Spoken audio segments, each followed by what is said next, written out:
오늘 말씀이 참 애매하게 끝나는 본문이긴 하지만 오늘 본문을 중심으로 해서 38년 된 병자를 고치신 예수님에 대해서 같이 은혜를 나누기를 원합니다. 얼마 전에 뉴스를 들으면서 좀 충격적인 얘기를 들었어요. 보통 이제 가끔씩 뉴스에서 통계 자료를 발표합니다. 우리나라 이제 통계 자료를 발표를 하면서 얼마 전에 뉴스 가운데 이런 얘기가 있었는데, 우리나라가 OECD 가입 국가 중 맨 뒤에서 세 번째라는 거예요. 그래서 그런 제일 하위인 어디냐, 키르키예래요. 키르키예는 이해가 되시죠? 네, 행복 지수가 낮은지. 근데 그 바로 앞에가 우리나라예요. 우리나라는 지금 열심히 키르키예를 돕고 있는데 행복 지수는 별 차이가 없다는 거죠. 그것을 듣고서 참 큰 충격이 있었습니다.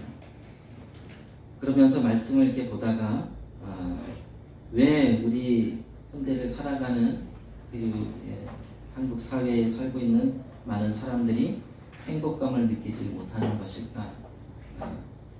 여러 이제 성경을 보면서 나름 이제 찾다가 보니까 오늘 본문에 언급되어져 있는 5장 7절에 언급되어져 있는 오늘 38년 된 환자가 예수님께 고백했던 그 말이 마치 행복감을 누리지 못하는 현대를 살아가는 우리들의 모습이 아닌가. 뭔가를 원하고 바라고는 있는데, 이제 기대하고는 있는데 막상 주어지는 것은 없는, 그러므로 인해서 실망감에 젖어들어 소망을 잃어버린 채 살아가고 있는 많은 현대인들의 모습이, 우리들의 모습이 마치 오늘 본문 속에 나오는 38년 된 병자의 모습이 아닌가 생각을 해보게 됐습니다. 오늘 본문 말씀 중심으로 해서 38년 된 병자를 고치신 예수님이 어떻게 그 38년 된 병자를 고쳤고, 또 어떻게 이 일을 통해서 하나님이 역사해 주시는 것이 무엇인지, 그러한 것들 우리가 같이 은혜를 나눴으면 좋겠습니다. 먼저 우리가 살펴볼 말씀은 배경을 좀 봐야 될 것 같아요. 오늘 양해문이 있는 그 곁에 있는 베데스다 못에 전설이 있었다는 것이지요. 성경 속에는 전설이라는 말이 나오지 않습니다. 그러나 이제 일상적인 우리들의 용어로 말하자면 어떤 곳에 가면 무슨 전설이 있대, 그 지역에는 무슨 일을 하면은 무슨 기적이 일어난대라는 그런 것들이 있죠. 우리나라에도 보면은 무슨 온천에 옛날부터 왕이 거기서 목욕을 하면 피부병이 낫대, 그래가지고서 마치 전설 속처럼, 전설 이야기처럼 그 곳에 가면 피부병이 나은다라고 생각하면서 찾아다니는 분들도 있습니다. 이스라엘 유대인들 역시도 하나님의 천사가, 주의 천사가 이 모세에 와서 물을 움직이게 될 때 가장 먼저 들어가면 병이 낫는다 라는 전설이 흘러나오는 거예요. 근데 이 못이 어디 있느냐? 예루살렘 성 옆쪽으로 양의 문이라고 하는 그 곁에 베데스다 못이라고 하는 못이 있는데, 그 못에서 그런 기적이 일어난다는 것이죠. 자, 그 전설을 듣고 그 이야기를 듣고 많은 환자들이 모이게 됩니다. 오늘 본문에도 보면 그 베데스다 못이라고 하는 곳에 어떤 환자들이 모였습니까? 눈이 저희들처럼, 저도 그렇지만 우리 성도님들, 몇 분의 성도님들처럼 앞이 보이지 않는 시각장애인도 오고, 또 어떤 사람이 왔습니까? 다리 저는 사람도 왔어요. 혈기 마른 사람은 뭘까요? 저는 처음에 혈기 마르다고 그러길래 백혈병인가? 그런 생각을 했는데 마비 증세를 말합니다. 겉으로는 표시가 안 나는데 마비가 되어지는, 사지 마비가 되어지므로 움직일 수 없는 이 혈기 마른 환자와 또 중풍병자를 같이 쓰는 성경도 있어요. 본문도 있어요. 그래서 보면은 마비 환자들 이렇게 다리 저는 것하고 마비가 되어진 질병하고 좀 틀립니다. 그래서 오늘 본문에도 보면 이 질병이 몇 년 동안 이루어졌어요? 38년 동안 이게 꼭 진행이 되어져서 결국 이제 몸을 제대로 움직일 수 없는 그러한 사람들이죠. 그런 질병 걸린 사람들도 거기에 와서 이제 베데스다 못에 들어가려고 만반의 준비를 하고 있는 겁니다. 언제일까요? 그때가 천사가 내려와서 물을 움직이고 난 다음에 이제 가장 처음으로 이제 들어가는 거예요. 들어가야지 하나님의 기적이 일어나는 겁니다. 이게 이제 당시 예루살렘 성 안에 있었던 사람들 사이에서 이렇게 들려졌던 또 이야기 되어졌던 전설 아닌 전설, 또 사실이 아닌 사실, 그것만을 바라보는 그런 사람들이 그렇게 많았다는 것이죠. 자, 그런데 우리가 좀 살펴봐야 될 부분이 또 하나 있는데, 요한복음에는 사도 요한이 이 글을 쓰면서 예수님이 하나님의 아들이시고 빛으로 오셨고, 그리고 우리들의 모든 죄를 구속해 주시고 우리를 구원시켜 주시기 위해서 오신 하나님의 아들이심을 증거하기 위해서 글을 쓰면서 나름 또 여러 가지 생각들을 하고 글을 썼어요. 그 중에 하나의 특징이 바로 무엇이냐면은 기적에 대한 이야기를 한 7편 정도를 이렇게 쭉 나열해 놓았어요. 그래서 보면은 마태, 마가, 누가 복음에서는 예수님의 기적들이 앞부분에 이렇게 많이 언급되어져 있지는 않은데, 초반부에 1, 2장에서는 언급되어져 있지 않은데, 여기 요한복음에서는 기적이 먼저 일어납니다. 2장부터 일어났죠. 요한복음 2장에 무슨 사건이 있냐면은 예수님이 혼인잔치에 가셨는데 거기에 포도주가 떨어진 거예요. 그래서 그 물을 포도주로 바꾸시는 그러한 기적이 일어나게 되지요.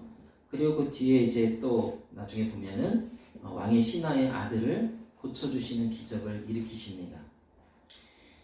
그리고 이제 세 번째 나오는 기적이 오늘 본문의 기적이에요. 7개의 그 여러 가지 기적들 중에 오늘 세 번째 나오는 기적입니다. 그 외에도 예수님이 물 위를 걸어가셨다거나 또 나사로를 살려주셨다거나 하는 기적들이 언급되어져 있지만, 오늘 우리가 읽은 것은 그 중에 세 번째의 기적에 속하고 있습니다. 근데 좀 특징이 좀 틀려요. 앞에 두 번의 그 기적은 하나님의 놀라운 기적을 간절히 바라는 간청자들이 있었어요. 자, 가나 혼인잔치에서 포도주가 떨어져가지고 누가 간청을 했어요? 그 어머니 마리아가 포도주가 떨어졌다 그랬죠. 그 이야기를 듣고 난 이후에 예수님이 그 기적을 일으키셨어요.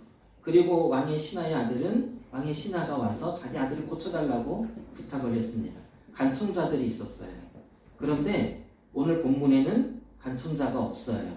여러분 오늘 본문을 이렇게 보시면 그냥 예수님이 양의 문 곁에 있는 베데스다 못으로 그냥 가셨어요. 가시고 그 병자들을 보시다가 그 중에 38년 된 병자를 직접 찾아가신 거예요. 찾아가시고 오늘 본문에 보면 그의 질병이 오래된 줄을 아시고 그러셨어요. 그러니까 오랫동안 그 사람이 질병을 앓았다는 것을 아시고, 그리고 그의 질병을 치료해 주십니다. 네. 이게 이제 오늘 본문의 앞에 이제 두 번에 나오는 그 기적과 좀 다른 특징을 가지고 있어요.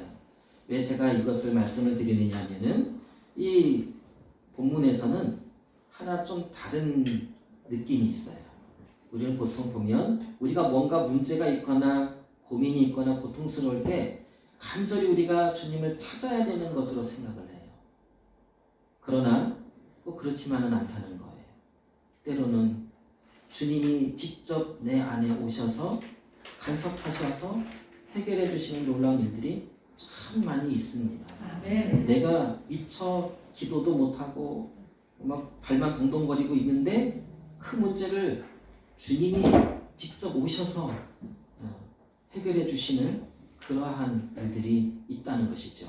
이제 이 부분은 좀 이따가 이제 그 병자와 예수님과의 대화를 통해서 좀 자세히 다루기로 하고요. 또 다른 게 또 살펴봐야 될 것은 사실 오늘 보면 우리가 9절까지 읽었는데 좀 어색하게 끝났잖아요. 네. 제가 왜냐하면 그 앞에 그 기적 부분을 좀 더 깊이 다루기 위해서 거기까지 자른 건데 원래 오늘 본문은 사도 요한이 이 5장을 쓰면서 앞에 그 기적이 일어난 사건이 언제였다고 그래요? 9절에 안식일에 일어난 거예요. 그리고 그 안식일에 이 예수님이 병을 고쳐주셨기 때문에 이제 10절 이하, 이제 18절 쭉 이어가면은 그때 당시 바리새인들과 대제사장들이 예수님한테 반박을 합니다. 어떻게 안식일에 네가 일을 할 수 있냐 하면서 반박을 하게 되어지고 그리고 그러므로 예수님이 그것을 변호하시면서 내가 하나님의 아들이고 또 내가 하나님의 아들로서 이 땅에 있는 지쳐있는 영혼들에게 또 아파하는 영혼들을 치료하러 오셨음을 분명히 밝히고 계신다는 거예요. 그러므로 인해서 이 5장부터는 이제 이스라엘 백성 특히 이제 유대인들 중에서 바리새인들과 서기관들과 대제사장들과의 예수님과의 관계가 좀 이제 어그러져서 서로 이제 반발을 일으키는 그러한 분위기로 이어져 가게 됩니다. 그러니까 앞에 4장까지는 무슨 대립 관계가 없었어요. 그런데 이제 5장부터는 예수님에 대해 사역하는 것마다 계속 걸고 넘어지는 거예요. 그래서 오병이어를 일으켜도 걸고 넘어지고 무슨 기적만 일으켜도 걸고 넘어지는 일들이 이제 계속 일어나게 됩니다.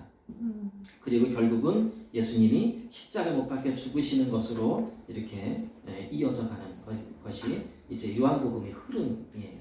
그러니까 5장은 그 갈등이 시작되어지는 시작점인 거죠. 근데 그 시작점에 일어난 기적이 이 38년 된 병자가 치료되어지는 사건이었다라는 것이죠. 그게 왜 문제가 됐느냐? 안식일에 병을 고쳤기 때문이다라는 겁니다. 자, 그럼 이스라엘 백성들이 왜 병을 고친 것 때문에 왜 이렇게 난리를 치는 걸까? 제가 가끔 언급해드렸지만 지금도 이스라엘 사람들은 안식일에 일을 안 합니다. 왜지요? 하나님이 6일 동안 창조하시고 제 7번째 되는 날 안식하셨기 때문에 안식을 해야 된다고 생각을 하는 거예요. 근데 그 안식에 대한 개념을 이스라엘이나 유대인들은 제대로 생각을 못한 것이지요.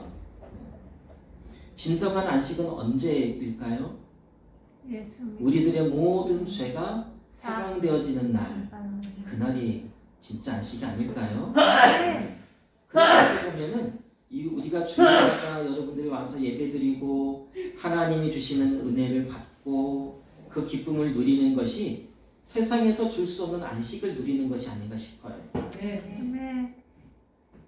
그런데 이스라엘 사람들은 이때 당시 특히 예수님 당시 이 본문에 나왔던 이때 당시 사람들은 더욱더 안식일에는 일을 하면 안 되는 것으로 생각을 했어요. 그래서 나중에 자기네 나름대로 30여 개 정도 되는 어떠한 그 법칙들을 자기네들끼리 만들었어요.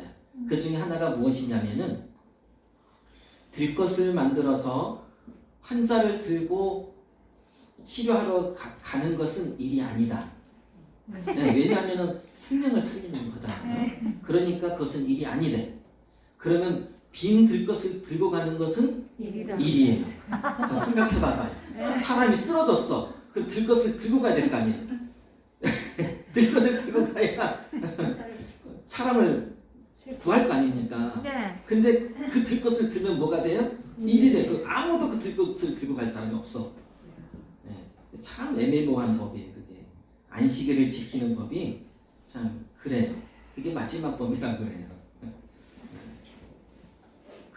그러한 이상한 법규들을 자기네 나름대로 만들어서 일을 안 하는 것, 그러한 모습들이 당시 유대 사회 속에 이렇게 퍼져 있었던 상황이었다라고 생각하시면 돼요.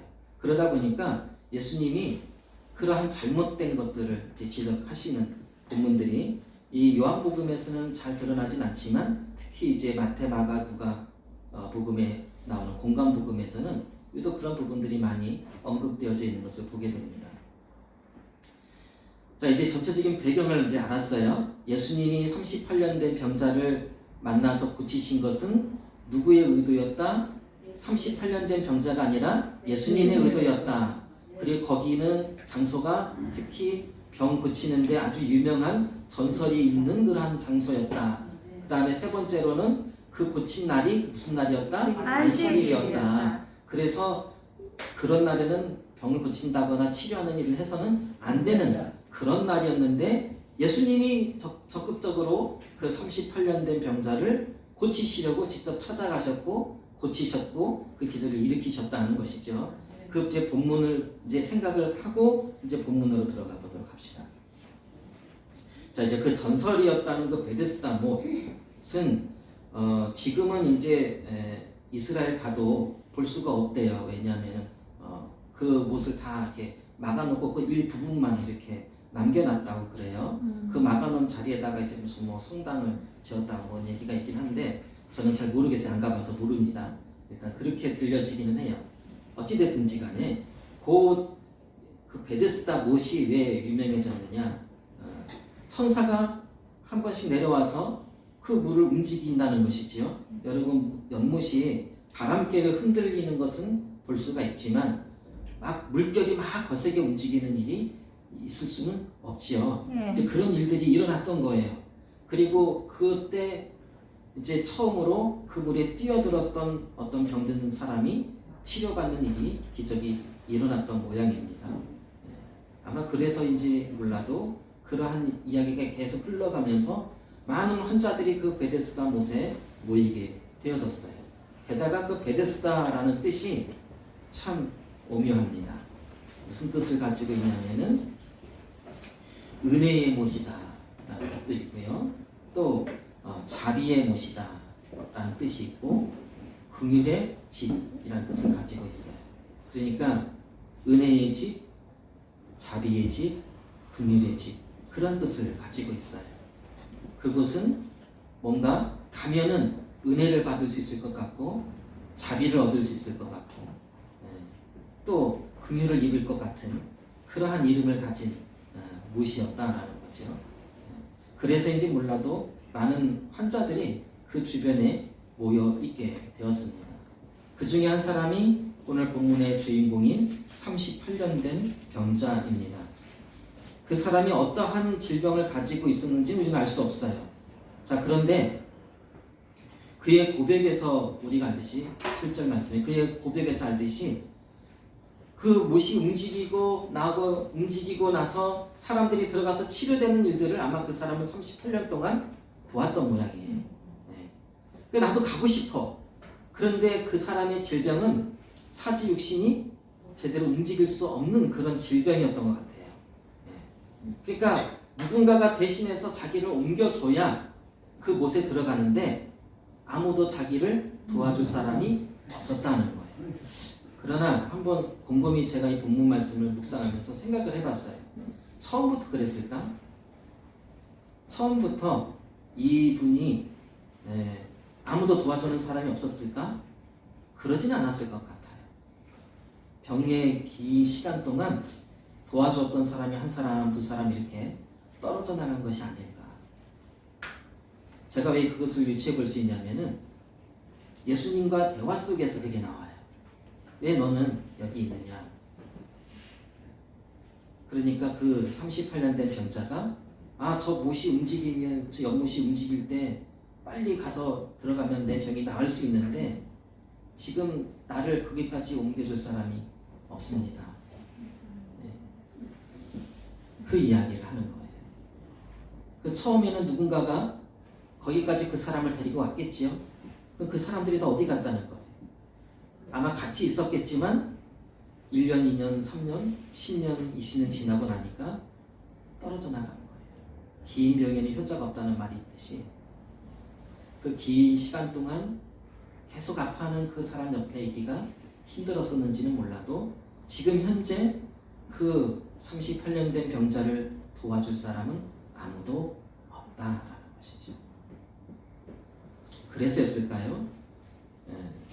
38년 된 병자는 나를 저기까지만 인도해 줄 사람이 있었다면 나는 나았을 겁니다.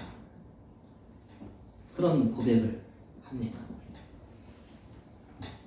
이 본문 말씀을 보면서 이런 생각을 해봤어요. 제가 아까 서두에 설교 시작하기 서두에 우리나라 행복지수가 키르키의 바로 앞에라고 제가 말씀드렸잖아요. 똑같은 고백을 하고 있는 우리 주변의 사람들이 참 많아요. 내가 이렇게 배경이 된다면 행복할 건데, 내가 어떠한 일을 지금 하고 있다면 행복할 건데, 내 주변에 이 누구누구가 같이 있어 준다면 난 행복할 건데, 그런 말들은 많이 들어요. 근데 삶의 현장 속에서 그것이 주어지질 않아요. 그래서 우리는 불행하다고 생각하는 사람들이 많은 거예요. 여러분은 어떻습니까? 여러분은 오늘 주일 아침에 오면서 행복하셨습니까? 네. 이렇게 크지는 않네요. 우리는 행복해야 되는데, 행복하고 싶은데 행복하지 못하게 하는 일들이 너무 많아요. 그렇잖아요? 그런 고백들을 좀 많이 듣습니다. 아마 이 환자는 내가 저 못에 가면은 반드시 나으리라, 처음에는 그 기대와 소망을 가지고 베데스다 연못에 왔겠죠. 그런데 현실에 딱 부딪히니까 1등으로 가기가 어려운 거예요. 태어날 때부터 금수저를 가지고 태어났어야 되는데 이 흙수저다 보니 이게 안 되는 거예요. 뭔 말이신지 이해가 되세요? 우리의 그 비교해보면 그렇게 또 생각하는 거예요. 내가 나를 도와주러 온 사람이 힘만 좀 더 셌으면, 권력을 가지고 있었다면 그런 생각 안 했을까요? 내가 1등으로 들어갈 수 있었을 텐데. 우리의 삶의 현장 속에서 믿음을 가지고 산다고 하면서도 우리는 그렇게 생각하며 나는 완벽하게 행복하지는 않구나, 그렇게 생각하는 분들이 있을 수 있다는 거죠. 이 38년 된 병자의 마음과 오늘날 우리 시대에 살고 있는 우리들의 마음과 그렇게 별반 다를 것이 없구나라는 생각을 해보았습니다. 이분은 환자였고 병자였기 때문에 그런 마음을 가질 수 있었지만, 우리는 정상적으로 내 발을 가지고 걷고 있고 내 손을 가지고 무슨 일을 하고 있든지 활동을 하고 있지만, 그럼에도 불구하고 우리들의 마음속 한 구덩이 속에서는 뭔가 부족하고 뭔가 이룰 수 없는 것으로 인하여서 계속해서 절망감에 젖어들어 거기에 빠져들어 이제 오늘 38년 된 병자가 예수님께 고백하듯이 내가 저기 가고 싶은데 나를 옮겨줄 사람이 없어 포기하고 있습니다. 이 부분만큼은 내가 포기하고 있습니다. 그렇게 생각하는 거예요. 그런데 예수님은 뭐라고 말씀하셔요? 내 자리를 들고 일어서라. 일어나라. 내 자리를 들고 걸어가라. 말씀하셔요. 예수님은 그 환자에게 도리어 일어나라 라고 말씀하십니다. 우리가 처해 있는 그 불행하다고 생각하는 그 자리에서 일어나라 라고 명령하고 계십니다. 사랑하는 성도 여러분, 주님은 모든 것에 대하여서 또 혹은 내가 어떠한 부분에 대하여서 포기하고 또 절망감에 빠져서 이 부분만큼은 안 될 거야 라고 생각하는 그 자리에서 뭐라고 말씀하시냐면 일어나라 라고 말씀하십니다. 네. 그 일어나라 명령하시는 것은 내가 스스로 힘이 있어서 일어나라고 하시는 것이 아니라 예수님이 신적인 권위를 가지시고 내가 너의 다리에 힘을 줬으니 일어나라 라고 명령하시는 거예요. 아멘. 두 번째로 자리를 들고 걸어가라라고 그랬지요. 그래서 자리를 든다는 것은 너의 그 환자의 자리였던 그것을 이제는 더 이상 필요가 없으니 그 자리에 머물러 있지 말라는 거예요. 그리고 걸어가라 하는 것은 이제 더 이상 뭐가 필요 없어요. 베데스다 못에 있을 필요가 없는 거예요. 예수님은 우리들에게 이렇게 말씀을 하시는 거예요. 세상을 바라보면서 야, 참 내가 이 배경이 이거밖에 안 돼서 이렇구나. 내 그래서 어떠한 것들 이렇게 포기하고 사는구나 생각하는 그 자리에서 먼저 어떻게 하라고요? 일어나라는 거예요.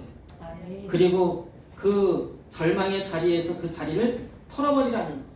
그리고 세 번째로 그 절망이 바라보는 그 시선을 더 이상 어떻게 하라고요? 바라보지 말고 이제 누구 보라고요? 예수 바라보라는 거예요. 우리가 주님 앞에서 바라봐야 될 것을 바라봐야 돼요. 그런데 참 여기서 한 가지 꼭 기억해야 될 것이 있어요. 그러한 병 고쳐달라고 환자가 요구했나요? 요구를 안 했어요. 제가 아까 그랬잖아요. 앞에 두 번의 기적은 요구자가 있었잖아요. 그런데 이 기적은 참 특이해요. 요구자가 없어요. 38년 된 병자조차도 예수님 고쳐줄 수 있나요? 나 좀 고쳐줘봐요. 막 하면서 매달리지도 않았다는 거예요. 이 참 신기한 이 본문이에요.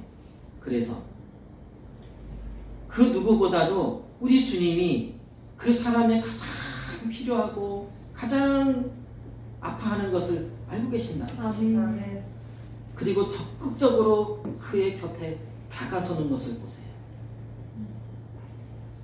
그게 바로 주님의 사랑이에요. 내가 능력이 있어서 내가 잘 나가서 주님이 나를 찾아오신 게 아니에요.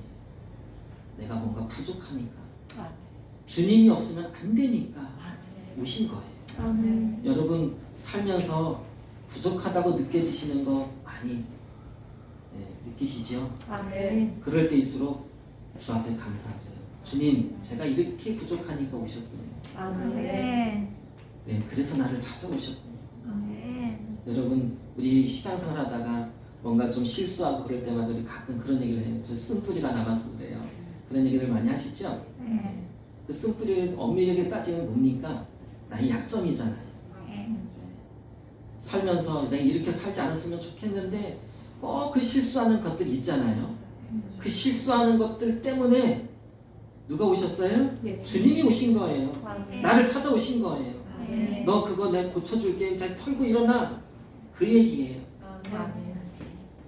내가 해결하는 게 아니에요.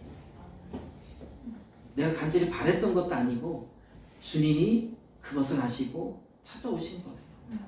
사랑하는 성도 여러분, 우리 그 주님의 사랑을 기억하며 살아가십시오. 자, 그런데 이게 그냥 처음부터 있었던 것이 아니라 이러한 모든 것들이 다 죄 때문이다라고 예수님 말씀하고 계셔요. 우리 성경 한 구절 찾아보도록 하지요. 우리 같은 본문이에요. 우리 읽지 않은 본문인데 5장 14절 말씀입니다. 신약성경 요한복음 5장 14절 말씀 다 찾으셨지요? 같이 읽도록 하겠습니다. 시작. 그 후에 예수께서 성전에서 그 사람을 만나 이르시되 보라 내가 나왔으니 더 심한 것이 생기지 않게 다시는 죄를 범하지 말라 하시니. 여기 보면은 그 병자가 병이 생기게 된 원인을 예수님 뭐라고 말씀하셨어요? 죄 때문이다 라고 말씀하셨어요. 이때 당시에 많은 대부분의 사람들이 병이 걸렸다거나 무슨 집안에 우환이 왔다거나 그러면은 무슨 뭐 때문에 왔다고 생각을 했어요? 죄 때문에 왔다고 생각을 했어요. 다 그러지는 않음에도 불구하고 많은 대부분의 유대인들이 그렇게 생각을 했었던 부분들이 많이 있어요. 우리가 이 부분을 어떻게 생각을 해야 되냐면요. 자, 이 혈기 마르는 이렇게 마비되어지는 증세, 마치 38년 된 병자가 사직을 다 쓰지를 못해서 움직일 수 없었다고 그랬잖아요. 그랬던 그의 질병을 유추해 본다면 그의 병이 생기기 전부터 아마 그의 삶은 그의 몸에 대하여 너무 험하게 사용을 했을 것이다. 건강을 유지하기 위해서 바른 삶을 살지는 못했을 것이다 라고 유추를 해요. 많은 성경학자들이. 그랬듯이 이것을 영적으로 우리가 유추를 해본다면 우리 영적으로 건강하기 위해서는 어떻게 해야 돼요? 우리 영이 강건하기 위해서 건강한 삶을 살아야 되겠죠. 죄가 들어오지 못하도록 또 온전하게 주님과의 교제가 이루어지도록 그러한 삶을 살아야 되는 것이죠. 예수님 지금 그 말씀을 하시는 거예요. 너 이렇게 깨끗해졌으니까 예전처럼 그 병에 걸리지 않도록 너 잘 살아야 돼. 그렇게 말씀하시는 거로 이해를 하시는 게 더 좋을 것 같아요. 우리도 예배 시간마다 여러분 은혜를 받고 하나님 앞에서는 이렇게 새롭게 살리라 다짐하고 결단의 기도를 하고 돌아가시잖아요. 그렇죠? 그리고 나서 뒤돌아보면 또 반복되어질 때도 있고 때로는 이길 때도 있지만 반복되어질 때도 있고 그렇잖아요. 그럴 때 우리는 어떻게 기도합니까? 하나님 그 죄가 다시 틈타지 못하도록 나의 삶 속에서 더 이상 떠나도록 주여 도와주십시오. 우리 그렇게 매달려야 돼요. 그래서 이길 수 있도록 해야 돼요. 왜냐하면은 우리가 약해지고 죄를 범하게 되어지는 모든 것들은 누가 역사하는 거예요? 사단이 역사하는 거예요. 그럼으로 인해서 우리 영적인 질병이 찾아오는 것입니다. 사랑하는 성도 여러분, 우리가 온전한 믿음 안에서 살기 위해서는 더욱더 주님만을 바라보고 주의 은혜 가운데 살아갈 수 있는 여러분과 제가 되었으면 좋겠습니다. 오늘 본문 말씀을 통해서 이 사건이 이제 안식일에 이루어짐으로 말미암아 이스라엘이라고 하는 나라와 예수님과의 갈등이 이제 시작이 되어집니다. 그러나 그 갈등 속에서 예수님이 뭐라고 말씀하시냐면 이 안식일에 주님도 하나님도 일하시니 나도 일한다라고 하신 유명한 말씀을 오늘 본문에서 하셔요. 우리 읽지 않았지만 그 말씀은 곧 안식일에 주님은 무엇을 하셔요? 지쳐있고 영적인 굶주림에 처해 있는 자, 상처받은 영혼을 치료하시고 그들을 위로하시고 그들을 구원시키시는 일에 우리가 하나님의 놀라신 그 은혜의 장중으로 들어갈 수 있는 자리에 거할 수 있도록 주님은 일하고 계시는 거예요. 우리 역시 똑같습니다. 우리도 이 주일에 무엇을 해야 할까요? 주의 영광을 위해서 또 주님의 사랑을 증가하는 일을 위해서 우리가 힘쓰고 애쓰는 모습 우리 가운데 있어야 될 것입니다. 사랑하는 성도 여러분, 우리가 이 38년 된 병자를 찾아오신 그 주님의 그 크신 사랑을 다시 한번 기억하고 그 은혜 가운데 감사하면서 하나님 앞에서 승리하는 여러분과 제가 되었으면 좋겠습니다. 우리 나의 한숨을 바꾸셨네 라는 찬양을 드리면서 기도하기를 원하는데 우리들의 삶이 매 순간마다 행복하지 못하기에 때로는 고달프고 지치고 그러한 속에서 우리가 살아갑니다. 그러나 그 가운데서 우리에게 찾아오신 주님은 우리의 한숨을 바꾸시고 그것을 감사로 바꾸어 주시고 기쁨으로 바꾸어 주시는 분이신 줄로 믿습니다. 오늘 38년 된 병자를 만나 주셨던 주님이 오늘 여러분과 저를 만나 주시고 또 우리의 한숨을 기쁨으로 바꿔 주실 줄로 믿고 같이 찬송드리고 기도하면 좋겠어요.